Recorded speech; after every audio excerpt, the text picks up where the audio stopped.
as far as music and stuff like that. So I'm going to do my best to go through a few of these talking points and not make it sound like a eulogy.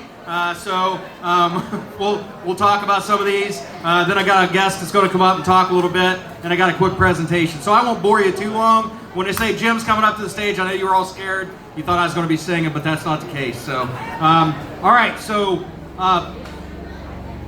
Zanesville native Paul Quinn is a musician, performer, and an advocate, as well as a mentor and an influencer of musicians in our community currently. Currently, Paul sings, drums, and plays with the Donnelly Quinn Project. He's a guitarist with the guitarist-vocalist Mark Donnelly, as well as Jimmy Moore and the gang over there. So does an amazing job with that. But I think the key words there: advocate, influencer, and mentor. I've seen Paul mentor. I've seen him make influences in our local community as far as music, and I've seen him mentor musicians and especially other individuals through different troubling times in their lives. So I think those are all key things to point out that Paul has done, and one of the reasons why for the second year in a row when we did this award that we felt that Paul was the right fit to receive that. Very, very good things that Paul has done within not only the music community, as I'll talk here in a couple seconds about just our community in general. With that, a little bit more about Paul Quinn. Paul Andrew Quinn was born in 1959 in Zanesville, Ohio, to the parents of Thomas and Margaret Quinn, who I was fortunate enough to know. And they have both left us now at this point, but amazing people. There's actually another paragraph in here that we talk about Paul's influences in his life, and his parents were one of those first major influences. And you talk about giving people that were involved in the community that were very much just great people and really always willing to help somebody out and those kind of things. That's what I think of when I think of the time that I knew Tom and Margaret Quinn. They were just amazing people. So Paul was the number 4 of 7 children. They waited until they got right in the middle. Then they had the worst one. Then they had some really good ones, some really good ones younger. They perfected it. Yes, they almost perfected it there in the middle, but they definitely perfected by the end. So, as a child, Paul and his siblings listened to his father sing. So another musical influence was his dad. I got to hear his dad sing here several times. So usually it was the same song. Hijack the open mic. Usually it would hijack open mic, and usually it was the same song, but I always enjoyed hearing especially about the tons of coal and 16 ton and that song that he would sing. So it was a great song. Then a little bit later, when Paul was about 10 years old, I believe it was, he collaborated with his brother Chuck, and that was his first musical project, was at 10 years old. So you can look at Paul now and know that 10 years old was several years ago. So about 40, 45, pushing 50 years, over 50 years that Paul was in the music scene here within our local community. So Paul left Zanesville for a while. I don't know, some of you may know that, some of you may not. He went to Columbus, got married, had kids, did the grown-up thing. Then he returned back to Zanesville, to his childhood home, in 2013. And I was fortunate enough to meet Paul shortly after that. So I bought the barn in 2016. The previous owners, Bill and Polly, were doing some things with live music, but not a lot. Not a lot of social media things. Didn't have a lot of advertising around what we were doing, and not a lot of continuity around how we were doing things. So Paul really helped me and mentored me to be able to make better decisions on our social media. He took over our social media with our homepage posts. So most all of those posts are from Paul, starting from about 2016. We also kicked off a little thing called Paul's Open Jam, and that was around that same time. Paul was playing with the band Defuncopus when I met him, and it was at Rocker's birthday party, which was a unique situation. I'm sure those of you that know Rocker know that was unique. Always. But it was a great time. One of Paul's favorite artists, when I asked him who his favorite artist was Paul Washerberg from The Replacements. Westerberg, something like that. This may also come as a surprise. I don't know how well any of you know Paul. Who do you think his favorite band is? Rolling Stones! I heard a couple Rolling Stones out there, so another major influencer was the Rolling Stones. When asked about them, Paul said they capture the mood and a feeling in a way that stirs his soul. So I think that's a pretty cool definition of how the Stones are. Accomplishments that Paul's made within the music industry, some of his proudest moments. He said he had several. One of them was playing with his family to more than 1,000 people at the Hyatt in Columbus. And that was for a mental health awareness conference. So that was really cool. He also said that hearing the song "On My Mind" that he co-wrote with his brother Chuck was also a really big accomplishment for him, and something that he considers one of his proudest moments. Got on the radio, yeah. As well as being sought after for his opinions, his feelings, and his assistance in creating media by other musicians, but also through other media organizations, including our local media organizations, WHIZ, the Time Recorder, WYBZ, all of those, as well as assisting Secrets Auditorium and other venues such as myself to book music and things like that. And lastly, Paul had learned of this recognition. We tried to keep it a secret for a while. We really did.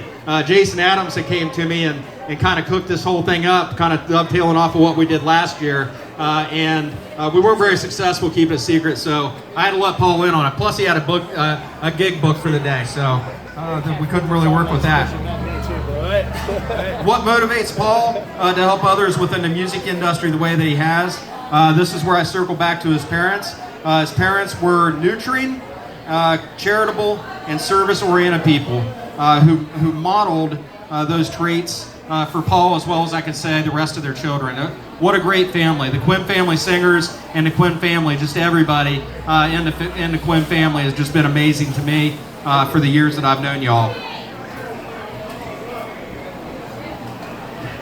All right, I'm going to try to cut this short.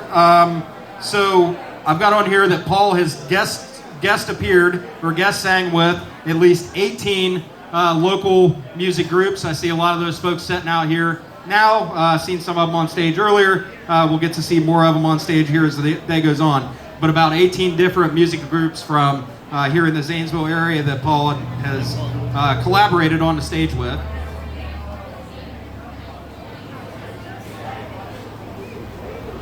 Some key things, and a lot of these things are around. I talked about Paul's influence with NAMI and mental illness and making sure that that's out in front of people. Some of the key things that Paul pointed out in his bio to me was the Breakout Bash that started here in the barn and at the barn in 2016. That was one of our first events we collaborated on together. Been like 8 years, I think. And that dovetailed into Andy Jam, which has also become another community staple where we get to see great live local music on stage. He was also key in working with the Mental Health Measure Up, as well as Team Kobe events, that is suicide prevention, and Box Fest. So all very cool events that again reflect that you are part of the community, part of the music community, but also just the community in general. You know, I talked about Paul doing our Facebook page or helping a lot with our Facebook page. So he has also helped with graphics and the Facebook page of 23 other local bands. And those were just the ones we could think of. I'm sure there's more than that. When you think about getting those logos put together, getting information out to the public about where bands are playing and those kind of things, I think Paul deserves a huge round of applause for those kind of things. So I've got on here that Paul's been part of, it looks like 6 or 7 bands that he was in, that you were actually in. The one that stands out, the Quinn Family Singers, I spoke about them just a second ago. What a great family, what a great bunch of singers, and what a great job they do. Also, I met Paul through Defunctopus, so I had to put that one on there. That was a unique pairing, a unique band, and had a lot of fun while I seen them perform. But probably the longest running band that Paul's been part of, and I didn't even know this till I did the bio, was the band Exit. So with that, I would like to invite Chuck up to the stage. Chuck's going to share a couple funny stories that he had with Paul during Exit. And I've got a presentation to give to Paul himself. Hi, you guys. So Exit was not actually the first band that we had together. There was actually a band before that called Paul Quinn and the Inconspicuous. So if you don't know what an inconspicui is, you're not alone. It's like the plural of inconspicuous. So don't ask me. But our big hit single was called Decency Personified, which was basically where we took a pre-recorded song and we inserted our lyrics on top of it. So we improved on it. So, we really wanted to be in a band. The problem was the only one who had played any instruments was Paul, and that was drums. So we didn't have any melodic instruments at all in the band. So we had to rethink our strategy. So the next band we came up was called Blue Moon with Paul and me and Mark Musselman. And the reason that it was named that was because a band like this only comes along once in a blue moon, thank God. And so with that addition, Mark Musselman had a guitar. The bad news is it was broken and he didn't know how to play it. So, two problems. But our big hit there was called Pointless Patchwork, which featured Mark on guitar going because the neck was broken. But classic song. So from there we formed, I started taking guitar lessons, and then we formed the band Exit, and now we really had something. So I think we made 6 albums together, featuring songs like Fate and Gun Me Down and Falling in Love and On My Face. And of course, the one you mentioned, On My Mind. On My Mind, yeah. So, and the rest is history from there. We've been playing music ever since. So, that's Paul's early musical history. Thank you. It sounds like I should have asked Paul what some of the what was the best investment he's made since working with music, because it sounds like getting guitar lessons for you may have been the best investment, Chuck. All right, with that, I have Jason Edward Adams. Are you close by? Here he is. That I've got a presentation. I wanted to ask Jason to come up and present this to Paul, because this is kind of your idea. It's your symbol, and it's definitely a symbol of everything that Paul's done. Sorry, Peter. Yeah, Ryan has a friend who did the engraving. What is his name? Alan Vicherio. Alan Vicherio did a beautiful job, and I just figured rather than going to a plaque, I just get you a symbol. So this is a symbol of what we feel. No, man, we really as a local musician and artist in town, and you're a good go-between between the venues and the musicians. You're fair, and you're the go-to guy. When I first came in town, you really came back into town. You really kind of helped point me in the right direction, give me some places to play and stuff like that, and all free of charge. You don't take 10% out of anybody's. You just do it because you should start actually. So. Well, thank you. Is this going to be available for people to sign then hereafter? Oh, okay. The big leagues are on the back. Yeah, we got. Oh, okay. Okay, it says, to Paul Quinn for his exceptionally dedicated commitment to the local music scene. On behalf of all the local musicians, artists, and bands throughout Zanesville, Ohio, and surrounding areas, we would like to thank you. This recognition piece is in honor of you, your time, and your efforts in establishing and ensuring that the music we dearly love to perform, showcase, and listen to has a vibrant, thriving place to exist.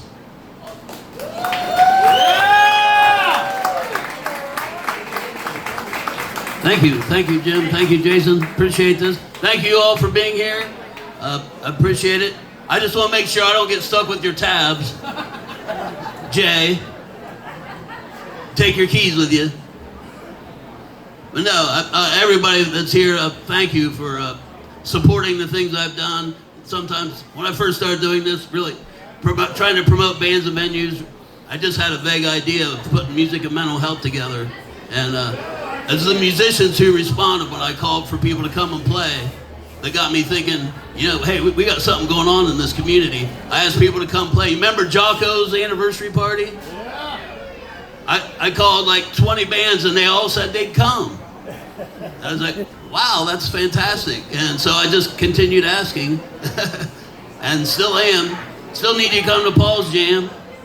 But I want to thank Jim for supporting the Open Jam, Paul's Jam. When I heard the name of it was Paul's Jam, I said, hey, my name's Paul. I got a really good chance of getting this gig. And so I got it. Yeah, it worked. It'll be 10 years next year of the jam. Longest running jam in the world. But it's cool. I mean, I grew up, what does he have? I grew up listening to John and Hannah and some people who were here, and to have them out here playing in my honor, I appreciate. Brandon Middleton, he's one of the first people I ran into when I got into music back here in town. Stephanie Arnetti, John introduced me to Stephanie. And of course, Twyla. Twyla's long been an inspiration in music for us and the family. And she just gets tired of them referring to me as the musical Quinn. Just teasing. He's way better. But thank each of you, Jay Bond, Mark Donnelly, Gary Moses, people that have played with me, appreciate it. French and Barb for coming out, crashing your pool. And the Quinn family, my son Joey couldn't be here. He's at Lost Lands Music Festival. And my son Andy is looking down from heaven and smiling for me. So, but thank you all, and let's keep making great music here. Once again, thank you, Paul Quinn, for your influence in local music. I'm glad this year's Musicians Appreciation Day was to honor you. Couldn't think of anybody that it better fits. Congratulations, and we look forward to hearing more amazing things that you do in our local music area over the next few years. You're also now on the panel to help select for next year, so there you go. It's going to be an annual event. All right. Hey, once again, thanks Jason Edward Adams. Thanks, Ryan. You got the symbol together, put all that together. You guys did a great job getting this event together. And let's enjoy some great live music. I'll quit flapping my gums. Did I forget to say Jimmy Moore? I think I might have forgot to mention Jimmy. Love you, Jimmy. Well, that's right. Let's have a big round of applause for Jim and for Paul doing a great job for us. Will's up next.